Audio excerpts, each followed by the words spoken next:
변영희 대표님 오셨습니다. 안녕하세요. 예, 안녕하십니까. 예. 오늘 참 많이 밀리셨죠? 예, 오늘 뭐 비가 예. 많이 와서 예. 예, 많이 막혔습니다. 예. 그 오면서 그 이게 참 이게 폭우가 최근에 이제 중국도 그렇고 일본도 그렇고 폭우가 많이 내렸잖아요. 그렇죠. 우리만 딱 피해 갔는데 네. 이번에 이게 폭우로 번질 가능성은 뭐 조금 염두에 두셨나요? 이게 뭐 폭우로 번질 것 같다 이런 생각 좀 드셨습니까? 뭐 장마철 치고는 뭐 비가 많이 안 와서 네. 뭐 예측은 했었는데 네. 오늘 좀 사실은 좀 방송 펑크가 날까봐 좀 네. 많이 고민했었습니다. 예. 그렇죠. 그리고 사실은 이게 저는 이제 걱정이 이 비가 이렇게 오고, 네네. 그죠? 날씨가 그렇게 덥질 않아요. 그러니까 그렇죠. 네. 이게 약간 그렇게 덥지 않고 습하다. 이게 코로나가 번식하기에 딱 좋은 환경이거든요. 그러니까 아무래도 진짜 이 코로나 사태가 진짜 좀 장기화될 가능성이 있지 않느냐 그런 생각이 좀 들었어요. 사실. 네. 예. 그럼 예로 끝입니까? 예. 예로 끝내시는군요. 예. 자, 첫 번째 AS 종목 좀 보고 가도록 하겠습니다. 첫 번째 AS 종목 뭐죠? 예, 오늘 첫 번째 AS 종목은 예. EDGC입니다. 예. 진단키트 관련주. 그렇죠. 예.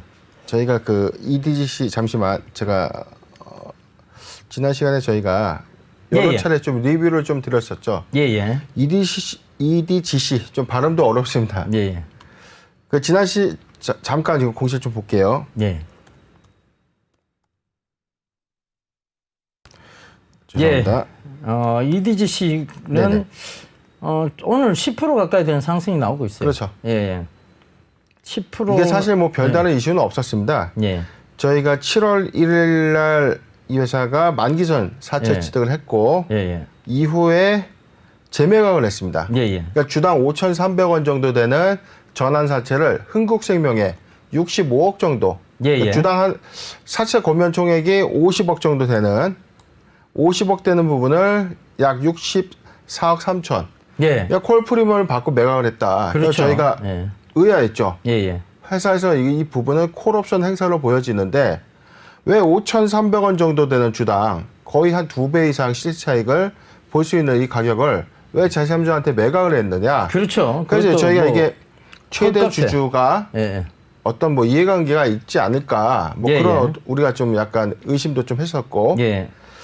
근데 이게 회사에서 이제 언론의 보도자료가 좀 나왔었습니다. 내용은 뭐냐면 장기적 회사의 주식을 장기간 보유할 수 있는 파트너 또는 주주를 선택했다. 그래서 이제 흥국생명 보험 주식회사가 인수를 하게 됐는데 단순하게 이것만 가지고는 호재라고 볼 수는 없었습니다. 그렇죠. 이후에 최근의 이슈는 전환 청구 행사가 있었습니다. 물론 주당 전환가 이게 낮았기 때문에 잠깐 볼게요. 1회차 주당 전환 사채는 뭐 86만 4천조, 발행 주식수 대비 2.3%입니다. 제가 앞서 말씀드렸지만 주당 5,300원짜리예요. 5,300원짜리를 흥국생명에 64억. 대략 뭐 주식수 한 6,000원 조금 넘는 금액으로 추정되는데 그 금액 받고 팔았다는 거예요.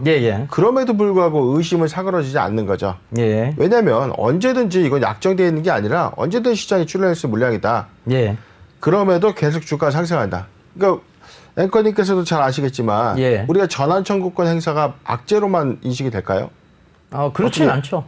꼭 악재로만 인식되는 것이 아니고 오히려 전환 청구권 행사에 대한 부분들이 결과적으로 회사의 입장으로 보면 좋아지는 거니까요. 회사의 자금이 확보가 된다는 얘기고. 그렇죠. 회사가 이제 채무가 없어진다는 얘기고. 그거를 그 관점에서 보면 반드시 전환 청구권 행사 자체를 악재로 볼 수는 없습니다. 근데 그렇습니다. 이제 아무래도 대량 물량이 전환 청구가 되다 보면 주식 가치의 희석이 좀 되지 않느냐 하는 우려되는 시장이 있어요, 사실. 그렇죠. 그런데 그것보다 더 중요한 것은 지금 진단키트 판매에 대한 호조가 이 동사의 강한 상승 모멘텀이라고 봐야 되고.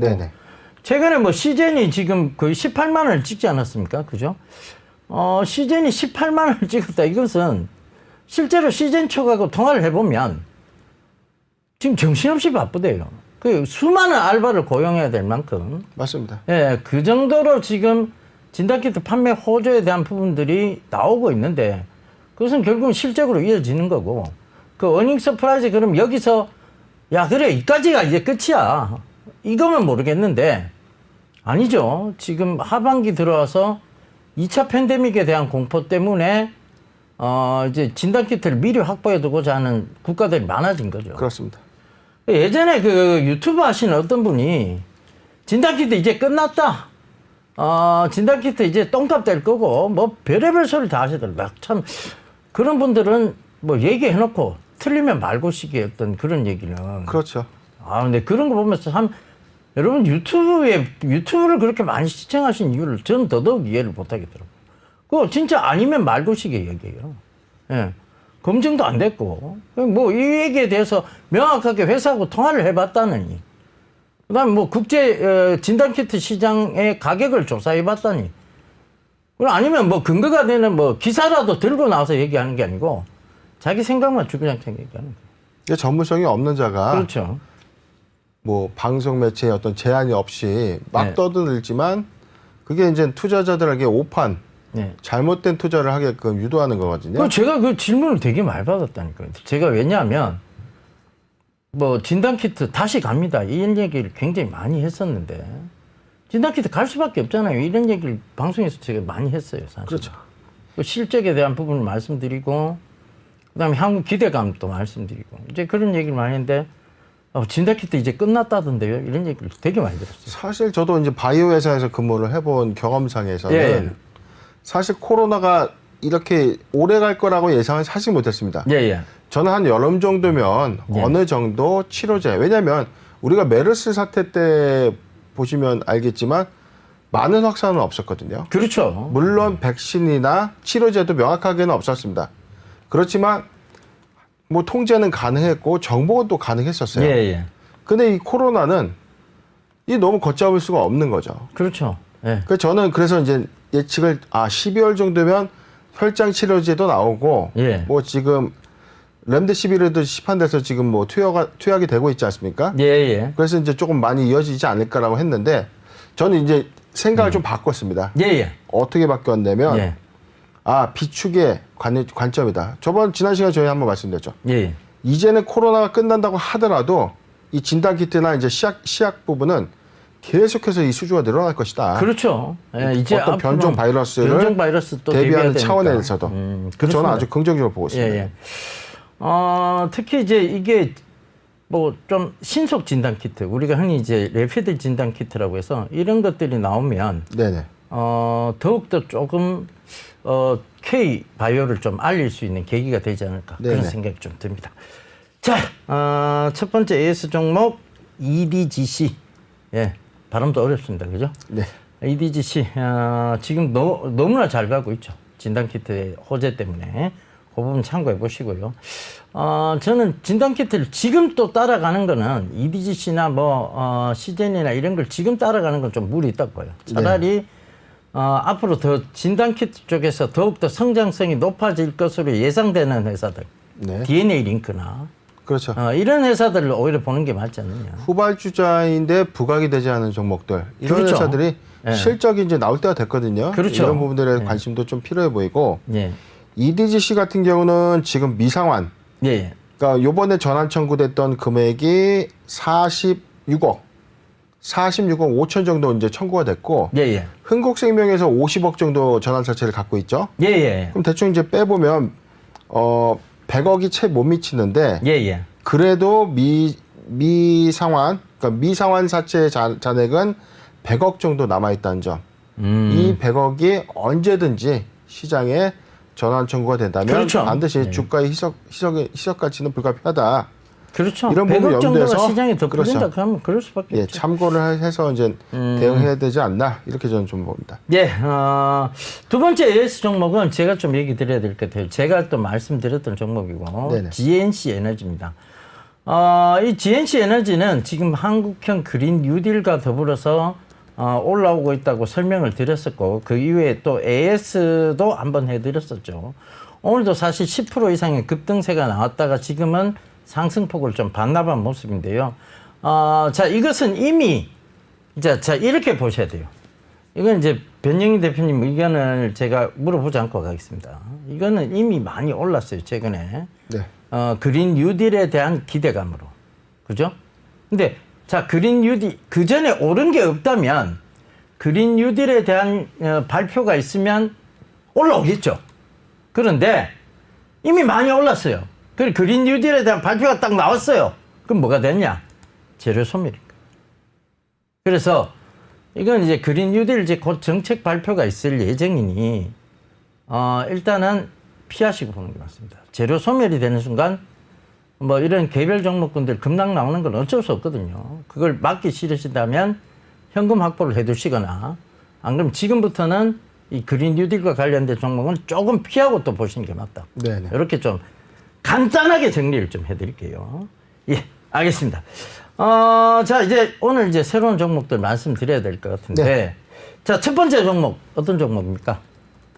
예, 첫 번째 종목은 디자인입니다. 예, 예. 잠깐 좀 공시 히스토리를 볼게요. 최근에 이 디자인 종목 계속 가파른 좀 상승세가 좀 있었어요.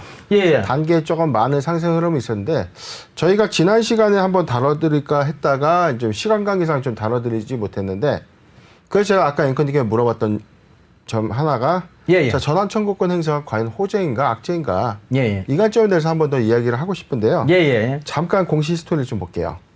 디자인 최근 동향으로는 6월 17일에 3회차 전환사채가 납입이 됐고 이후에 단일 판매 공급 계약 이거 소량입니다. 예, 예. 그리고 전환 청구권 행사가 쭉쭉 있었죠. 예, 예. 2회차가 있었고 또 이제 2회차가 두 번에 걸쳐서 있었습니다. 예. 38억 정도 이제 현재 잔액이 남아 있고 최근에 이제 상장 예정일이 되면서 이게 물량이 좀 이제 유통이 되고 있는 시점이고. 그렇죠. 그러니까 이제 어찌됐든 지금 기존의 투자자, 즉 주주분들도 이 물량이 이제 전환 청구돼서 나오기 시작하면 주가가 하락할 것이다 미리 예측하고 짐작해서 그렇죠. 매도 물량이 나오는 거라고 봐야 되겠죠.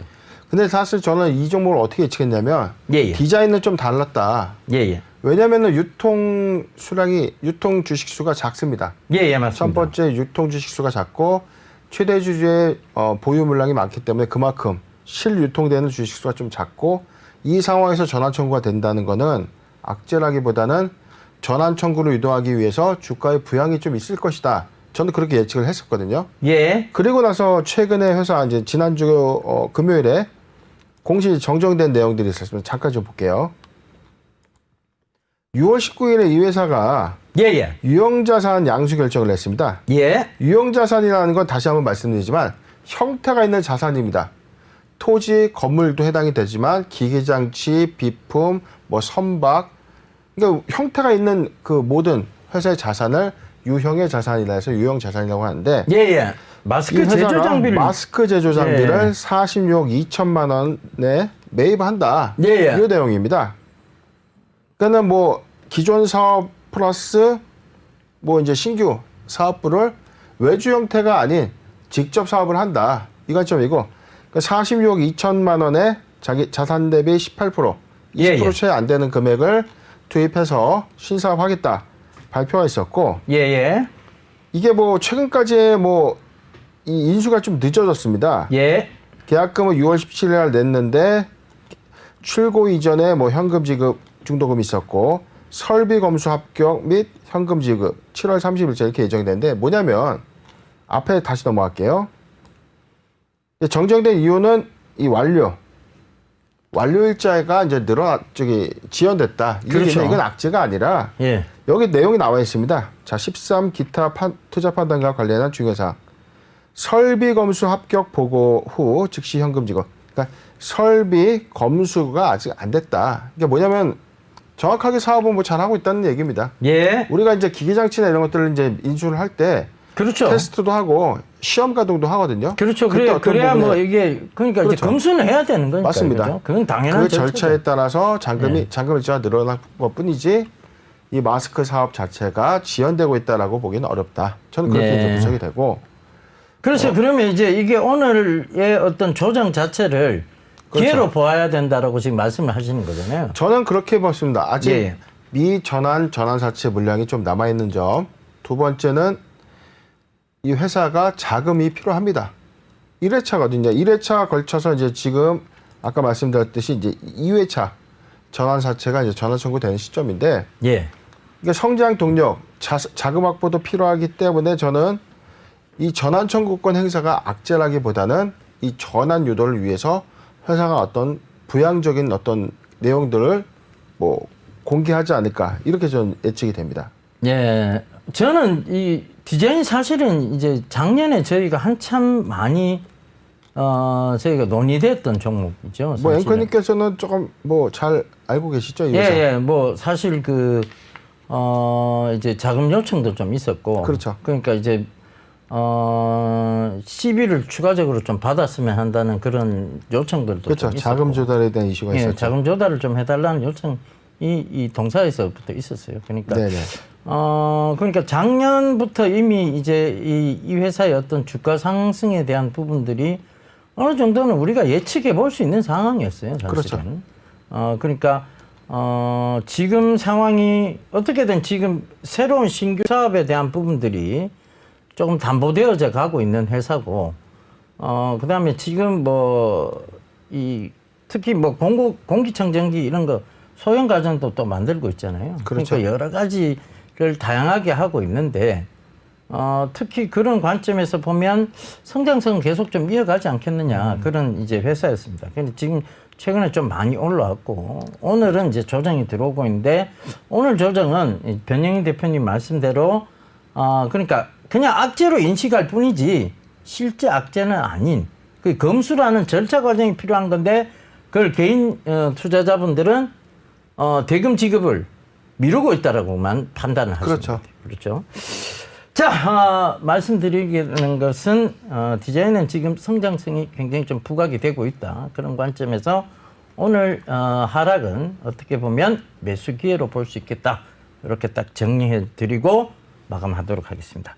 자, 두 번째 종목 얘기 좀 해주시죠. 네, 두 번째 종목은 오션 브릿지입니다. 네, 오션 브릿지. 이 회사 조금 이상한 점이 좀 많이 있어서 예. 오늘 한번 소개해드리고, 어떤 점이 이상한가요? 오늘 시청하시는 분들은 이 리스크 해지를 한다, 이런 관점에서 좀 보시면 되겠습니다. 이 회사 지난주 금요일 공시가 있습니다. 최대주 변경이 있었어요. 잠깐 좀 공시 볼게요.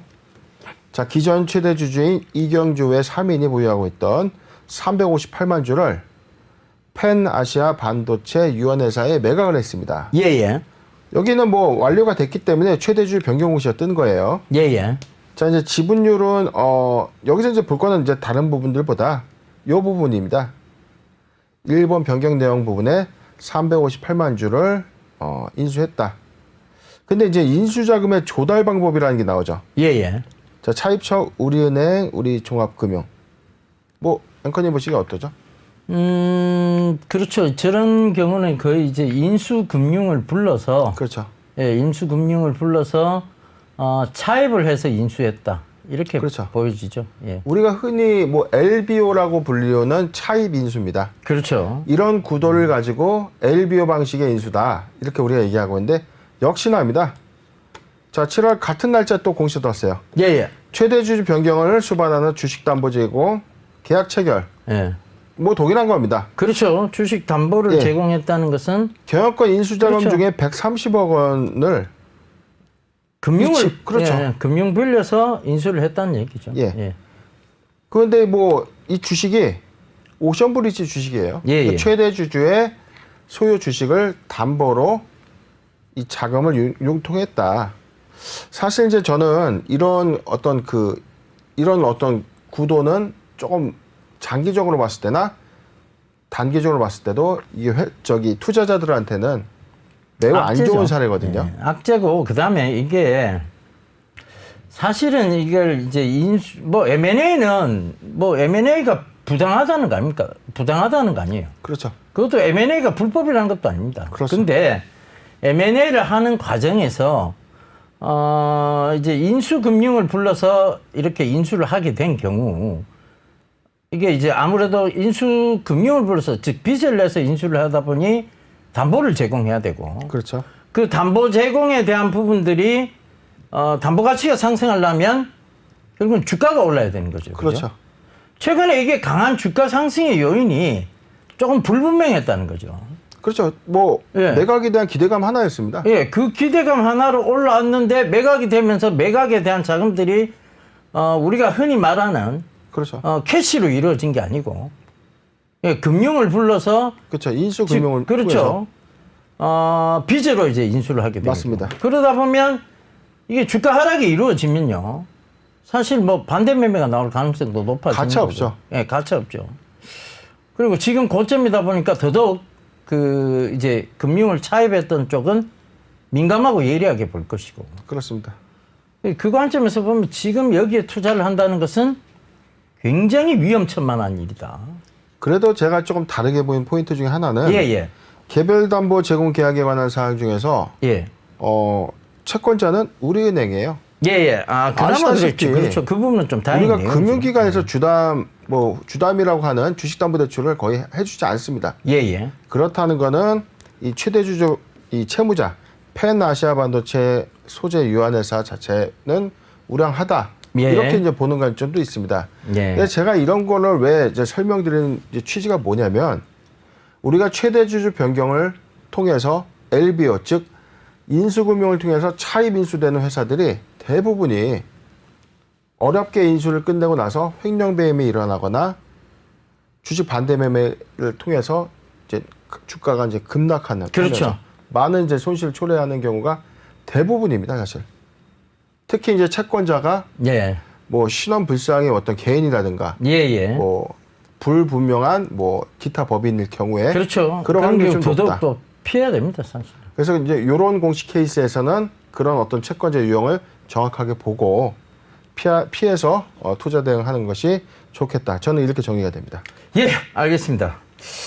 자, 좀 정리를 해보자면 결국 오션브리지의 최근의 주가 상승은 M&A에 대한 기대감이었고 그 M&A에 대한 기대감이 이제는 재료 소멸이 되고 있다.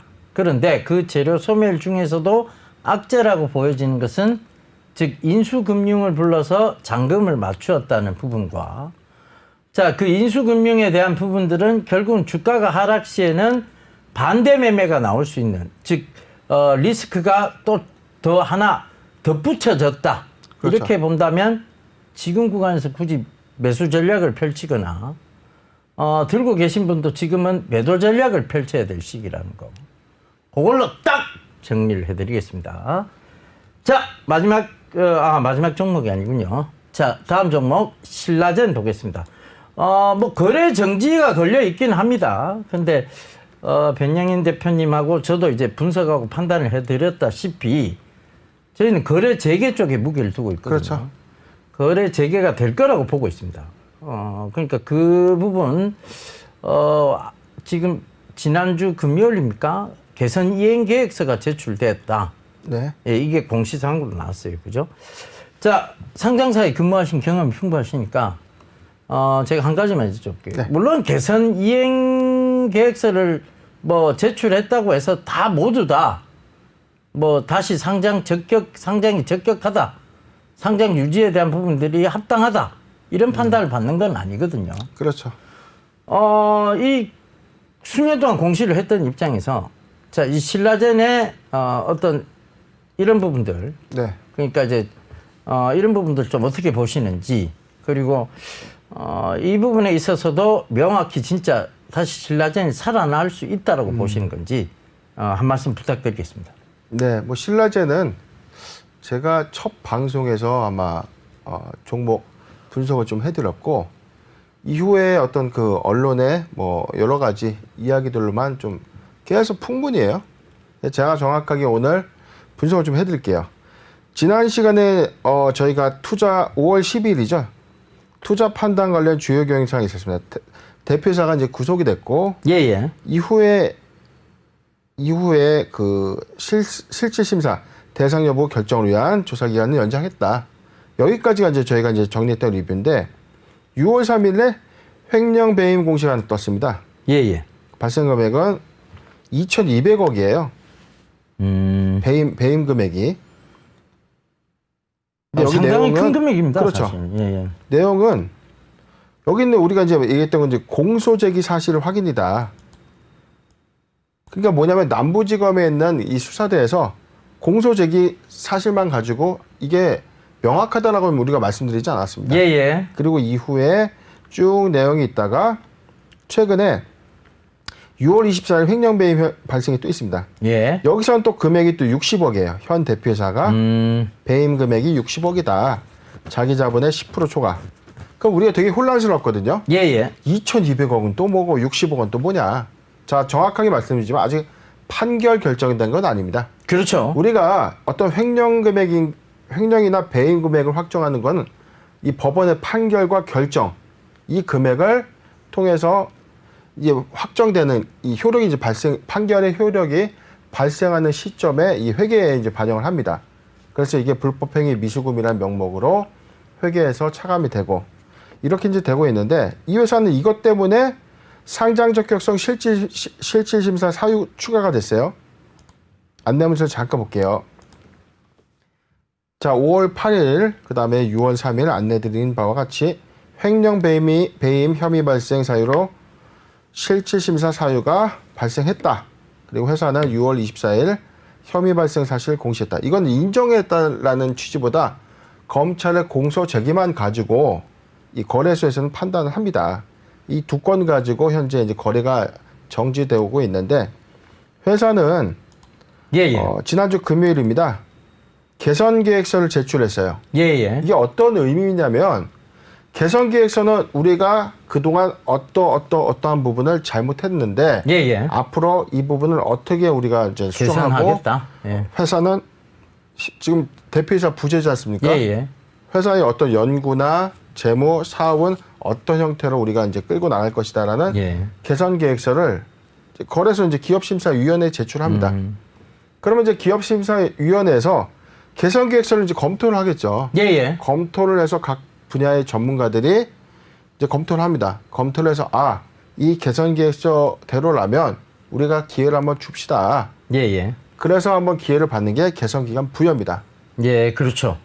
그러면 이게 개선 기간 부여를 받기 위해서 회사가 개선 계획서를 냈다. 이렇게 이해하시면 되고 개선 계획서의 내용은 우리가 정확하게 인지하지 못합니다.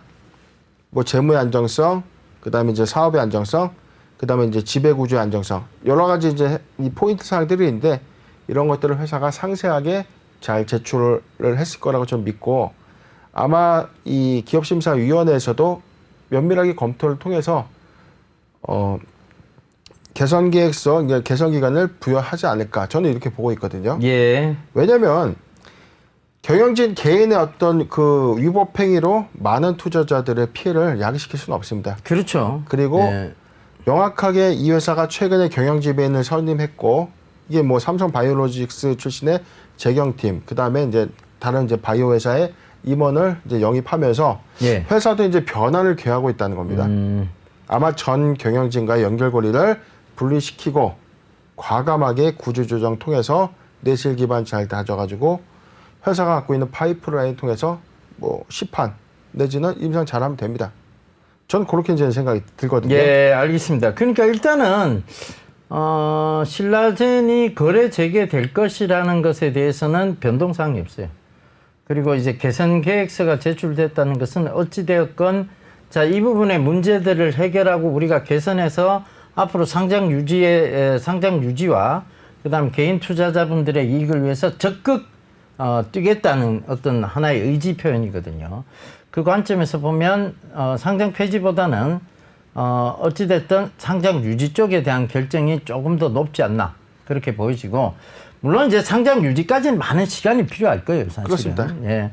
뭐 넘어야 될 산은 아직도 뭐 많은 거죠. 그렇죠. 넘어야 될 산은 많죠. 근데 이제 어찌됐든 회사가 적극적으로 노력하고 있고 지금 굉장히 많은 투자자분들이 맞습니다. 신라젠이 많이 갈 거라고 예상하고 이제 위에서 많이 잡았다는 얘기죠.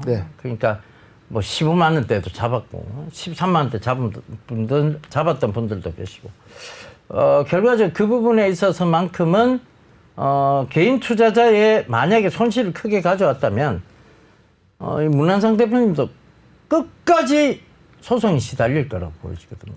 그러니까 그런 부분들이 참고가 된다면 거래 재개를 위해서 회사도 더욱더 가열찬 노력을 하지 않겠느냐. 그 관점에서 보는 거예요. 그러니까 여러분들 신라젠 들고 계신 분들은 뭐 이미 지금 거래 정지라서 거래가 안 돼요. 이 거래가 안 되는 것에 답답해하지 마시고 결과적으로 조금 여유를 가지고 지켜보시는 전략이 맞지 않겠나 그렇게 말씀드리고 마무리하도록 하겠습니다.